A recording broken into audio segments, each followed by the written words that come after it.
May it please the court. Good morning, Your Honors. My name is Tracy Gunn. I represent the appellant in this case, Florida Farm Bureau. I would like to reserve 5 minutes for rebuttal, please. Thank you. We are appealing from a partial final judgment in this insurance coverage case, determining that Farm Bureau must defend the appellee Peacock Excavating System Service against a claim for construction defects. And the issue in this case is the product's completed operations exclusion. There is no duty to defend because this exclusion was triggered by the allegations of the underlying complaint, because those allegations demonstrate that the work was in fact completed.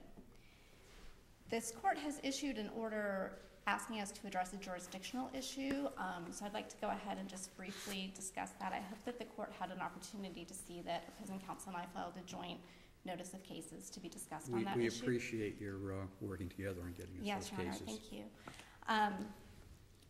Essentially, Your Honors, the court has questioned whether this is an appealable judgment because it determines only the duty to defend and not the duty to indemnify. And the court's order cited a 4th DCA case called Nationwide v. Herrick, which has been rejected by this court in 2 subsequent decisions, the Transcontinental v. Jim Black case and the Centennial v. Life Bank case, and then again impliedly in the Universal Underwriters v. And the rule change, your position would be the rule change doesn't do anything exactly, to those and that's holdings. this court's position. This court's, you know, what the 4th DCA did in Herrick was look to whether the rule created jurisdiction. And what this court has said in those 3 cases that we've cited to you is that the rule doesn't create or diminish jurisdiction, either one. It just provides a mechanism by which these appeals can be taken as final or non-final. And we would point the court to its decisions in Aetna v. American Sign and Transcontinental v. Jim Black, which said that if you have a determination of the duty to defend, that is an appealable partial final judgment. I'm happy to further address the question if the court would like, but... Let me ask you, alternatively, could we say the duty to defend is really a separate issue for purposes of a partial absolutely. Under this court's analysis in the Stathopoulos case, the 3 factors. This is a separate issue. It could be brought to separate action. The indemnity claim isn't even really ripe yet. So under those factors, that's what the court would find. And in addition, you know, under the alternative way to review, we both filed with the court, just for information, another case that Judge Altenburn wrote called Southeast Mechanical Contractors, where he sort of indicated that if someone's going to be made to provide a defense, that might be in the nature of an injunction, which would be appealable as a non-final order. And of course, this court will allow the appeal to proceed if filed timely, even if under the incorrect type of procedure. Okay. So going on to the merits. Really, this case is pretty straightforward because opposing counsel has admitted that the product's completed operations exclusion is valid and unambiguous and enforceable. And the Florida Supreme Court has explained in the Taurus Holdings case that there are really 2 types of policies here that exactly are coextensive with each other. There's policies that include optional products completed operations coverage that the insured has chosen to purchase for an additional premium. And then there are policies like this one where the insured did not make that choice and it has the exclusion. And the exclusion states that there's no coverage for property damage arising out of work that has been completed. And then the policy goes on to define when work is completed. And it says your work will be deemed completed at the earliest of the following times: when the work in the contract has been completed or when the work has been put to its intended use. Counsel, can you help me understand something? Because I understand that argument on the exclusion. Yes. I also understand it dovetails a little bit with your argument about the definition of property damage. Yes. When would site work ever cause property damage? Exactly, Your Honor. And there's a difference between site and land, right? Yes, and the allegations of this underlying complaint specify. We don't have to go beyond the underlying complaint for our argument. We have made an argument that their position would trigger this court going beyond the underlying complaint. But just looking at the underlying complaint, it alleges site work. The scope of work that's alleged to have caused the property damage is site work. The allegation is that these were newly constructed homes and that after the certificate of occupancy was issued, then there was cracking.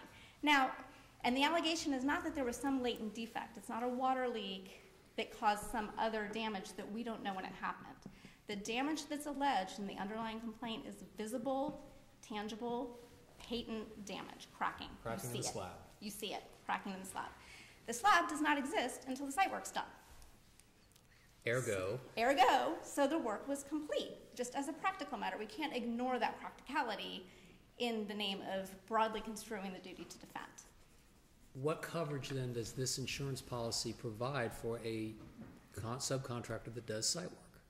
During the work, if they had damaged some other property, it doesn't have to be damage to the structure that's being built. It's an empty lot.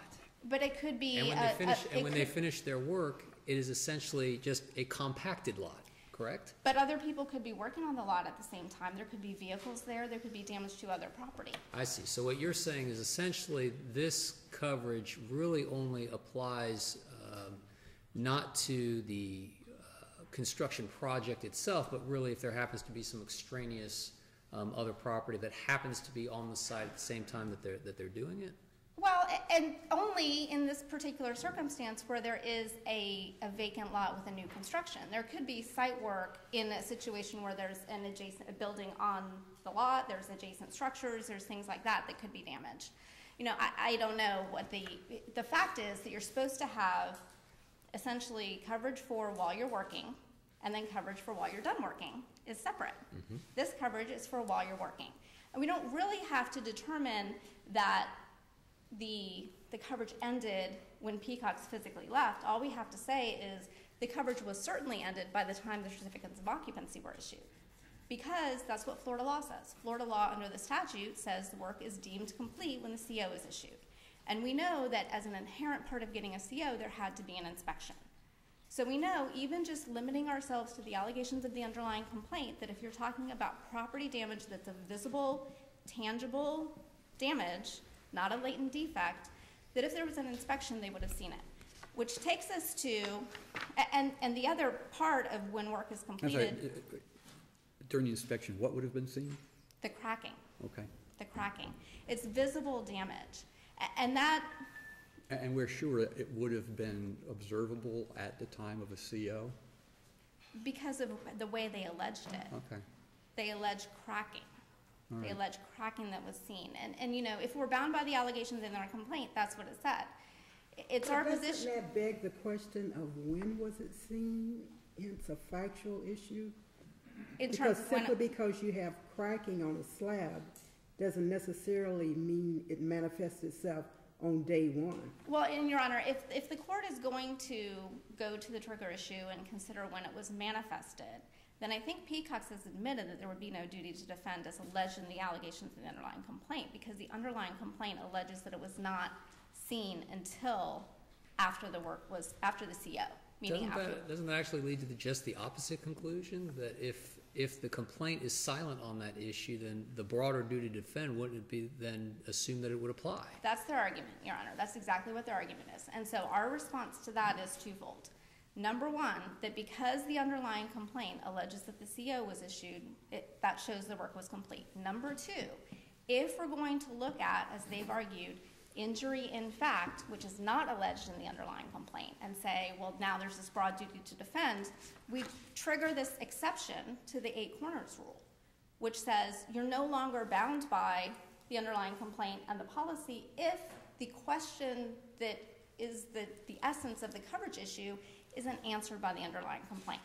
And that would be the composite structures case, this court's case in Tennessee versus Lamb Brothers and Acosta versus National Union, where the court said, listen, if this is not that there is an allegation that would be covered and an allegation that wouldn't, that's not the situation we have here. What we have here is there's no allegation. Their argument is not based on this complaint triggers coverage here and doesn't trigger it here, so you have to defend the whole thing. Those are the cases they cite, but that's not their argument. Their argument is there's this thing that controls coverage and the complaint is silent on it, so you have to defend the whole thing. But that's exactly why this court created the exception in the Tennessee versus Lamb Brothers case. If the underlying complaint is completely silent, then you can go to extrinsic evidence as long as that evidence is undisputed.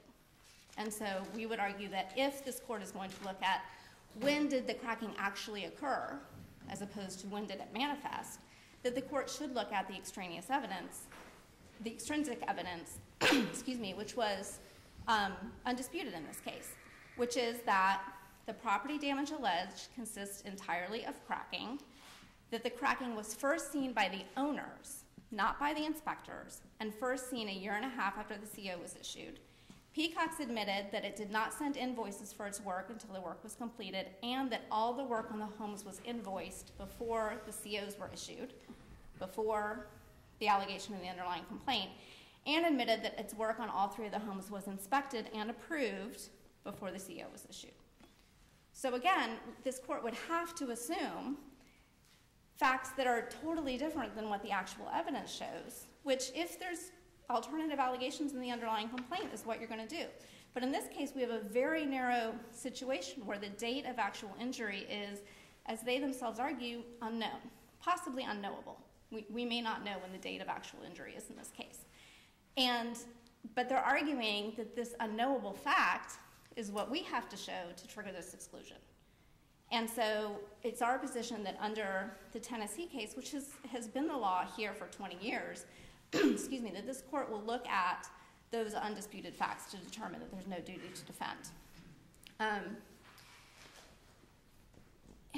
And again, Your Honors, our argument does not require this court to look to those extrinsic facts, I don't think. It's their argument that the complaint is silent on this, so you have to defend, that triggers that exception. Our position is, first and foremost, that the underlying complaint itself triggers the exclusion, because it alleges that it was site work on a newly constructed home and that the CO was issued, which by definition means that the work was complete, because the site was put to its intended use, which is a provision in the policy, because the work for the contract had to be complete because the CO got issued, and that the court should be finding as a matter of law that there's no duty to defend. Again, there was also an indemnity claim in the case, and I think we both agree that if there's no duty to defend, there would be no duty to indemnify. So the court would reverse on both counts, should the court agree with us on the duty to defend issue. If the court doesn't have further questions, I'll reserve the rest of my time. Thank you. Mr. Boyle?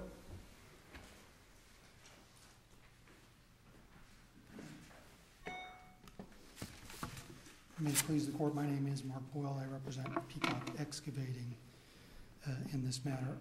I too will start a little bit with jurisdiction. I think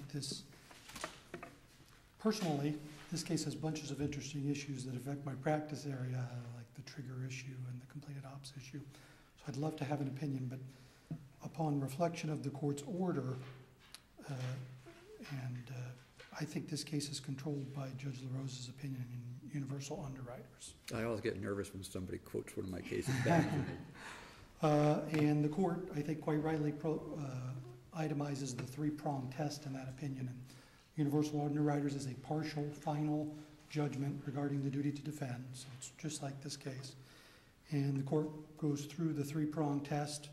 Could the cause of action be maintained independently? The real answer, primarily for the last argument counsel espoused, is no. The duty to defend sometimes controls the duty to indemnify. If there isn't a duty to defend, there isn't a duty to indemnify. They generally had to be litigated together.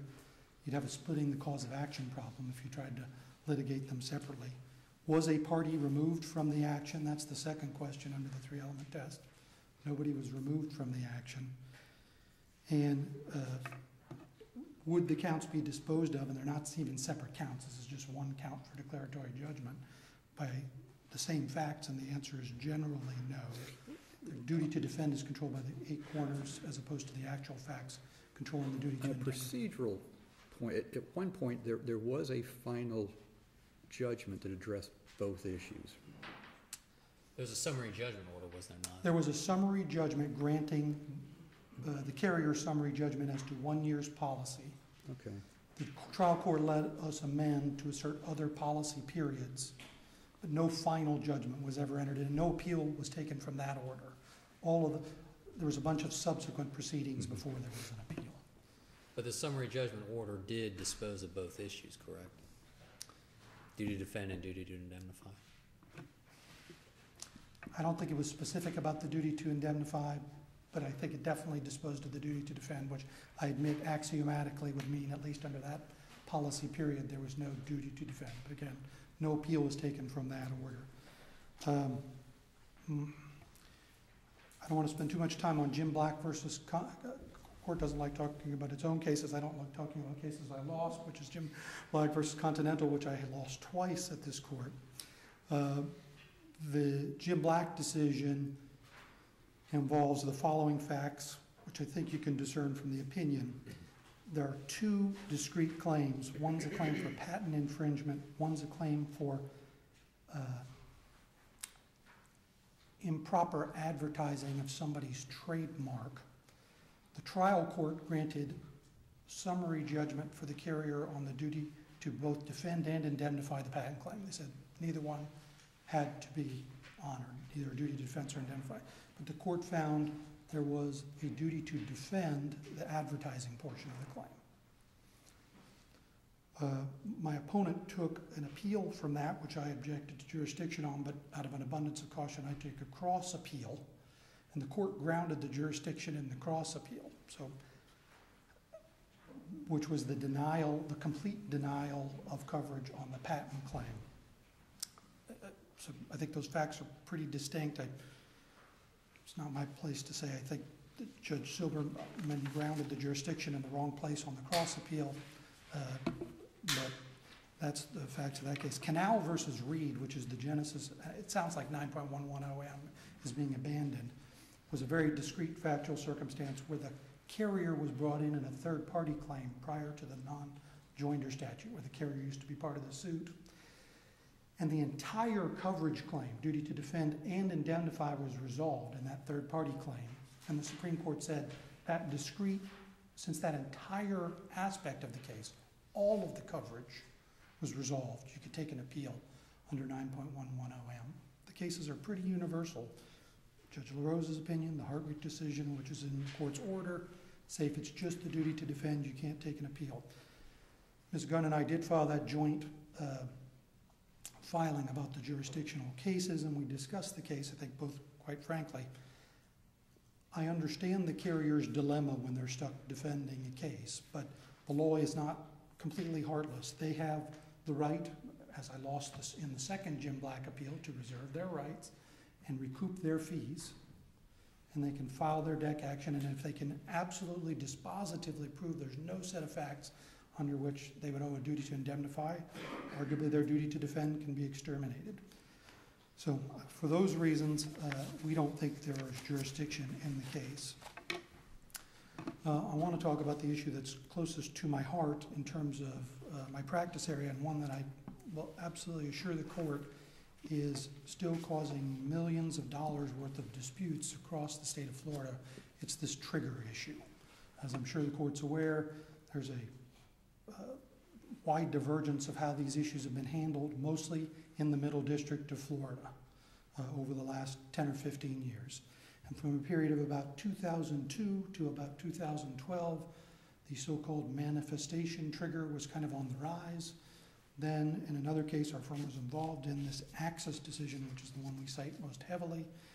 Since 2012, the Middle District, and as recently as about 2 weeks ago, the 11th Circuit, seemed to be coming back towards the trigger that we're advocating in this case, the so-called injury in fact trigger. But when I was reading the briefs, the trigger issue seems most appropriate when I'm trying to figure out which policy comes into play, and help me understand how I can easily transfer that over to this duty to defend. I think the court makes a really good point and a really important point for this case. A lot of my practice involves Zurich, then Amerisher, then Mid-Continent. I have a bunch of carriers disputing who's going to defend or indemnify my client. This case is mercifully simple for me on this issue.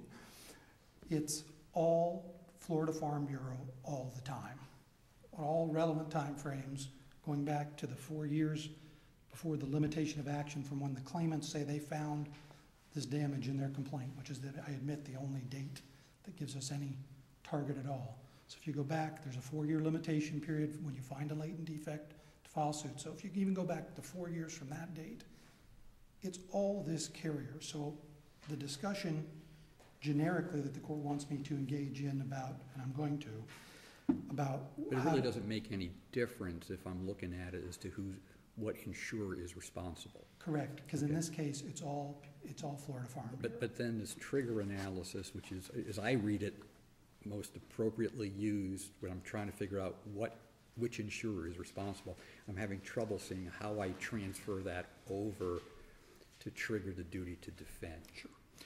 The complaint in this case tells us only one fact about about the damage. It tells us when the claimants alleged that they saw it. The complaint does not tell us when the damage happened. Counsel, I think, takes a parsimonious view of the complaint and the facts. She talks about only when the cracking happens. When I would take a broader view of the complaint. My client had the duty to do the soil and the site work, and I concede that site work can't cause property damage, but I'm going to explain why I don't think that's dispositive. You do the soil compaction, they lay a slab, my client's still doing site work. Maybe the slab is cracked, maybe it's bowing, maybe it's bending, maybe it's not. Neither the limited facts we have in discovery, and certainly not the complaint, absolutely dispose of that question. It'd be a pretty parsimonious view of the duty to defend to say that matters. Now, the site work matters because the completed operations definition requires that in order for the product's completed operation period to begin, so when operations are complete for the purpose of the policy, that all work under the contract called for is complete. So my client's got to be done with their soil compaction and their site work. Maybe there is damage, maybe there isn't. All I can tell the court from this record is that's not dispositively resolved. And for those reasons, the duty to defend should continue. If they get, as happens in some of my cases, if they get an expert... What you're saying then is, although the cracking may not have been observable, there may have been damage to the slab itself by virtue of whatever was laid. There might have actually been cracking.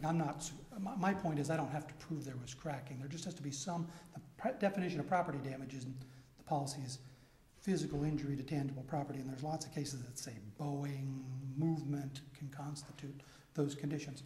But the court's correct. What if there was cracking right as the slab was laid and no one saw it? Someone asked a question I thought that was pretty prescient. Well, what if no one saw it? Wouldn't we expect someone to see it? That's essentially counsel's argument.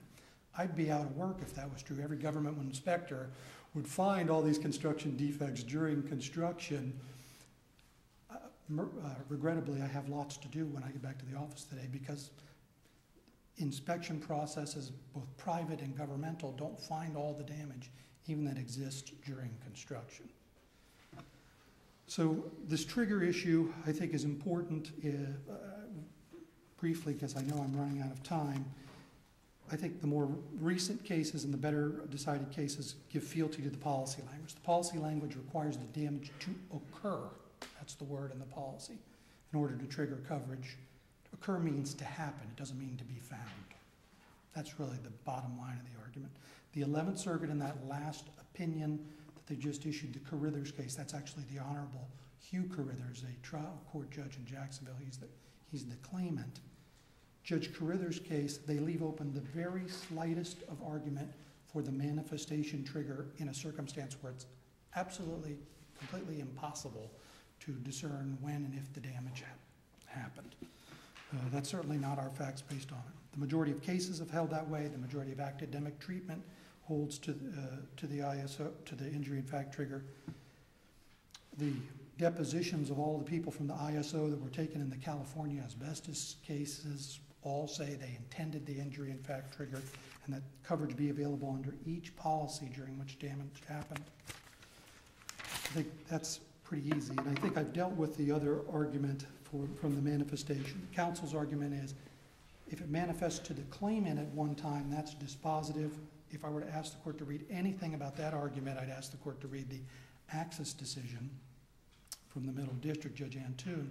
He finds the injury in fact trigger applies, but then goes on to say an isolated reference in a complaint, in that case it was an expert report, to when someone actually saw the damage does not dispose of when it was seen by anyone, or could have been seen, or whether there was in fact cracking right when the slab was laid down while my client was still doing site work. The last issue I want to address is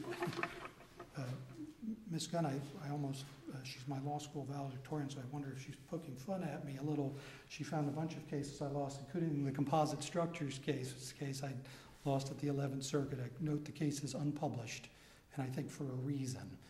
That case involves a very specialized form of claims made, claims reported pollution buyback coverage.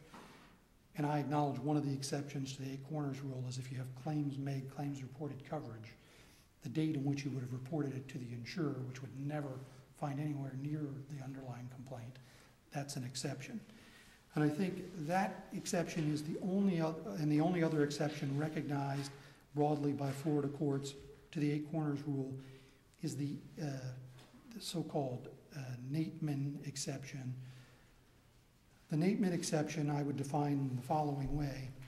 There's a line of cases involving whether a person or a specific vehicle is insured under a policy. And if the complaint is silent about that and the very triggering event of coverage that there was an insured vehicle, and one of the cases involves a jet ski and whether it has enough horsepower, or the facts in Nateman where the complaint alleges that the doctor is an employee of the hospital, but the actual fact is he's an independent contractor.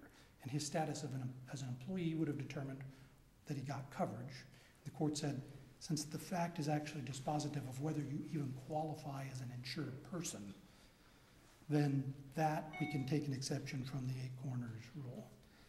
But as far as the timing of the loss issues, if you look at all of the cases that we cite, these timing of the loss issues in an occurrence-based setting, there's no support in any case that the council has cited, certainly in Florida, for the idea that we get to go outside of the 8 corners for those issues. And I respectfully submit all of those issues are better handled by having them reserve their rights, or if they wish to, take their chances and decline coverage and let them go prosecute those issues in their declaratory judgment case. As a policy matter, that's the better way to handle that. They have the right to recoup their fees, and there's really effectively no harm, no foul under that rule. Unless the court has any questions, I completed my presentation. Thank you, Mr. Taylor.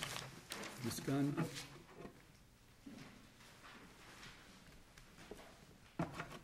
Thank you, Your Honors. A couple things. On the jurisdictional issue, we do have a judgment. It's not merely an order granting a motion. We've appealed from partial final judgment. And the first order or judgment was not appealed, but we didn't lose it. They're the ones that lost it, so I don't think that really matters. And the Universal Underwriters case is distinguishable because in that case there were 3 counts. The only thing that was disposed of on the order under review was the issue of whether the driver was an insured. There remained a count for breach of contract with the duty to defend. So it didn't completely resolve the issue with the duty to defend, and there was no partial final judgment like we have here.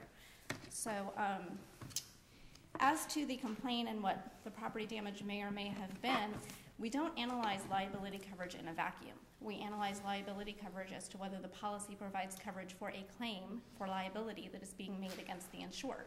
And that claim is based on what the complaint alleges. And the complaint doesn't allege bending or bowing or anything else. It alleges cracking. And so that's what this court needs to look at is the claim against the insured, as alleged by the underlying complaint, covered under this policy. They've apparently conceded that the site work can't really cause property damage, and I want to point out that the argument was never made that the coverage was rendered illusory by that or anything. The issue here has always been this exclusion, and throughout all this trigger of coverage conversation, which is intellectually fascinating. I mean, it really would be great for everybody to have a decision on that issue, but I think Peacock's admitted in their brief, and it's our position that the trigger issue is not dispositive of the issue on this appeal, because the trigger issue determines the insuring agreement, which policy or policies is triggered. And here, yes, the policy says that damage has to occur to trigger coverage. That's true.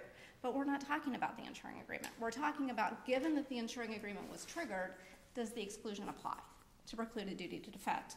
And the exclusion doesn't say when the property damage occurs. It says, does the property damage arise out of work that has been completed? So the issue that the court has to determine for purposes of the exclusion is, was the work completed?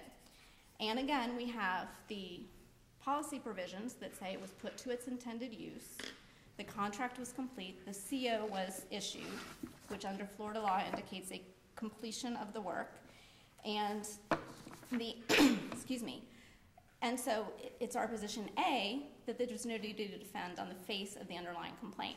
B, if this court's going to get into that trigger issue and say there's an injury in fact trigger, Peacock's argument is, well, okay, this exclusion has to depend on a fact that is nowhere alleged in the underlying complaint. It's not one or the other. It's not based on an actual affirmative allegation, their claim for defense. It's based on the absence of an allegation, the complete lack of a reference to when the property damage in fact occurred. So if that is the event that we have to talk about and there's absolutely nothing in the underlying complaint, then the exception is triggered to the 8 corners rule. And the exception is not, with respect, limited to claims made policies or issues like name-in, where there's a question of whether the person was insured to begin with. It was created by this court in the Tennessee versus Lamb Brothers case, which involves neither of those situations. In the Tennessee versus Lamb Brothers case, the issue was pretty similar to this one. There was an allegation. The policy excluded damage to pipes caused by the use of mechanical equipment for the purpose of grading of land. That was the exclusion. The underlying complaint alleged damage to an underground pipe caused by the use of mechanical equipment, but didn't say whether it was being used for the purpose of grading of land or for some other non-excluded purpose. And this court said, we don't know either way.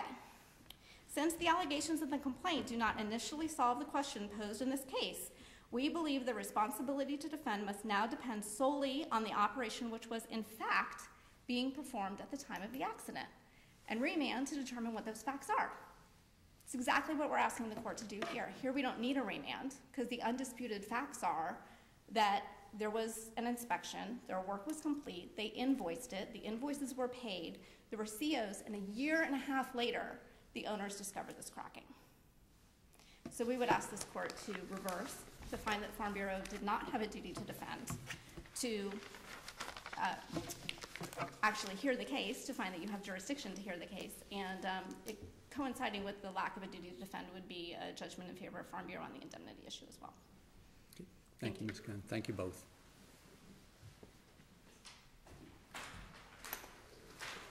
Our next case is Feiner versus DLJ Mortgage Capital.